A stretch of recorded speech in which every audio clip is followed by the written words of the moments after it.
Hi viewers, అందరికీ నమస్కారం. Welcome to Sravya's recipes. Hi అండి, ఇవాళ మన రెసిపీ జున్ను. అయితే జున్ను పాలతో ఈ రెసిపీ ఎలా చేయాలనేది చూద్దాం. మరి ఇక ప్రాసెస్ స్టార్ట్ చేద్దామండి. జున్ను పాలండి ఇవి. ఇప్పుడు ఈ జున్ను పాలల్లో ఇప్పుడు 1 లీటర్ జున్ను పాలు తీసుకున్నారనుకోండి, 1 లీటర్ బెల్లం కలుపుకోవాలి. ఇప్పుడు ఇదిగోండి చూడండి, ఇలా బెల్లం అంతా మెత్తగా పిసుక్కోవాలండి. చాలా మెత్తగా ఇదిగోండి ఇలా మెత్తగా సోర చేసుకొని మొత్తం కూడా మంచిగా కలిదిప్పేసుకోవాలి. మీకు ఇలా చిక్కగా వస్తుందండి, కన్సిస్టెన్సీ ఇలా చిక్కగా వస్తుందండి. ఇట్లా వచ్చిన తర్వాత దీంట్లో మనం కలిపేసుకోవాలి. ఇట్లా నేను ఆల్రెడీ బెల్లం అంతా కలిపేసుకున్నానండి.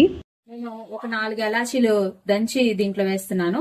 ఇట్లా వేసేసి మనము కుక్కర్ లో పెట్టేసుకొని ఒక 4-5 విజిల్స్ రానియాలండి. అయితే పాలైతే కాగబెట్టకూడదండి, మనం తీసుకొచ్చిన పాలల్లోనే కలిపేసుకోవాలి మొత్తం కూడా. ఇప్పుడు దీన్ని కుక్కర్ లో పెట్టి ఒక 4-5 విజిల్స్ రాగానే చూద్దామండి. ఇందాక మనకు పలచగొతుంది కదా, ఇదిగోండి చూడండి ఎంత గట్టిగా చక్కగా జున్ను ముక్క ఎలా వచ్చిందో. దాదాపుగా పెట్టి ఒక 4-5 విజిల్స్ గట్టిగా రావాలండి. ఇట్లా వస్తే మంచిగా ఉంటది.